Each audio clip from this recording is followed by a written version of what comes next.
दोस्तों सब्सक्राइब करें और इस बेल आइकन को दबाएं और पाएं वीडियो सबसे पहले।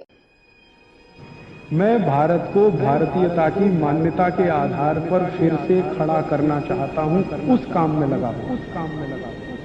एक ताजा उदाहरण देता हूं।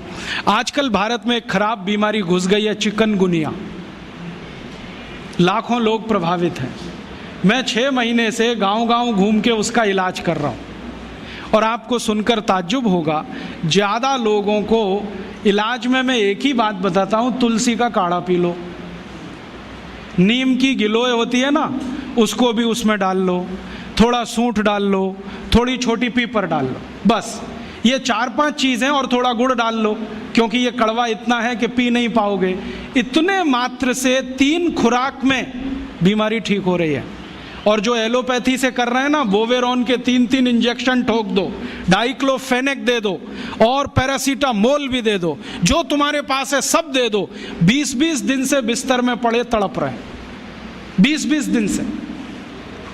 अभी आज मैं आया भीलवाड़ा से, और आने का देरी का कारण भी यही है कि वहाँ 1 लाख लोग चिकनगुनिया से पीड़ित हैं। वहाँ डॉक्टर आते हैं, राजीव भाई जरा बताओ ना। मैंने कहा अपना इंजेक्शन खुद क्यों नहीं ठोक लेते? कहते हमें मालूम है इसके साइड इफेक्ट क्या है, तो पेशेंट को क्यों नहीं बताते? इतने हरामखोर हो।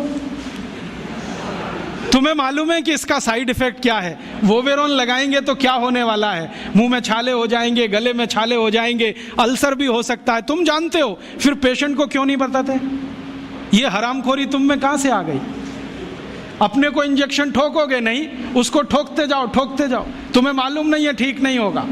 फिर पैरासीटामोल देते जाओ, डाइक्लोफेनेक देते जाओ, नोवलजिन के इंजेक्शन लगाते जाओ। और दुर्भाग्य से एलोपैथी ने ये सब नाम 20 साल पहले बैन कर दिए। वो कहते हैं डाइक्लोफेनेक खराब है, पैरासीटामोल तो और भी खराब है, नोवलजिन तो 1984 से बैन है यूरोप में और अमेरिका में। वही इंजेक्शन यहाँ ठोक रहे हैं लगातार।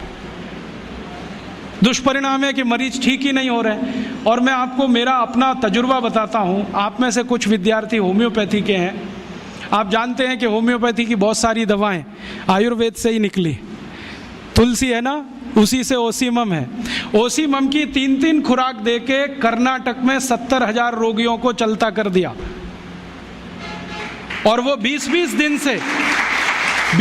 दिन से एलोपैथी खा रहे थे, रिजल्ट नहीं आ रहा है। ओसीमम 200 की 3 खुराक सफिशिएंट। और आदमी 20 दिन से तड़प रहा है बिस्तर में, न नींद आ रही है, न चैन मिल रहा है, इतनी उल्टियां हो रही हैं, बुखार उतर नहीं रहा है, सब तकलीफ है। 3 डोज दो, खत्म कहानी। मैंने उसको फिर कुछ जरूरत ही नहीं।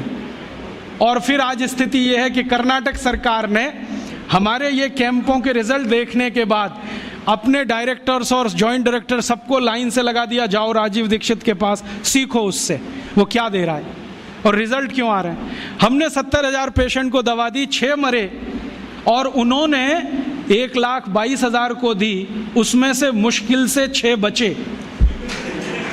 ये कर्नाटक का हाल है। कर्नाटक में चिकनगुनिया इतना बुरी तरह से फैला है, कोई गांव नहीं बचा जहां चिकनगुनिया ना हो।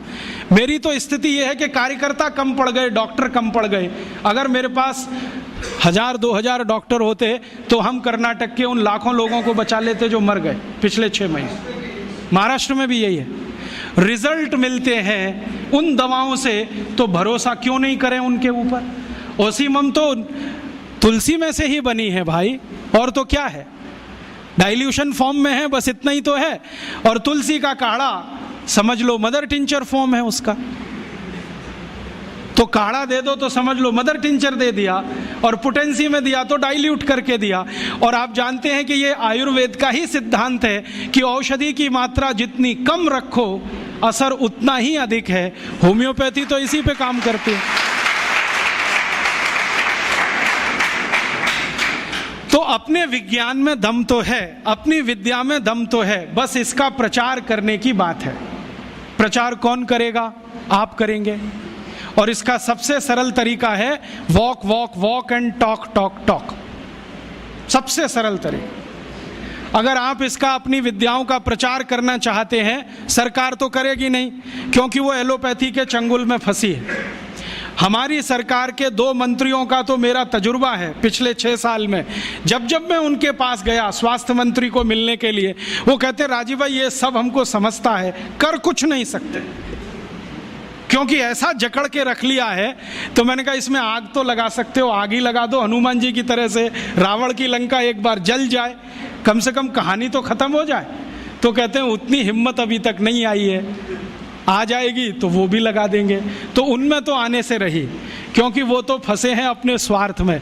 आप इसको तैयारी करो, एक ना एक दिन ये विदेश से आई हुई चिकित्सा पद्धति के तंत्र को ऐसे ही उखाड़ के फेंकना है जैसे ईस्ट इंडिया कंपनी को उखाड़ के फेंका था हमने।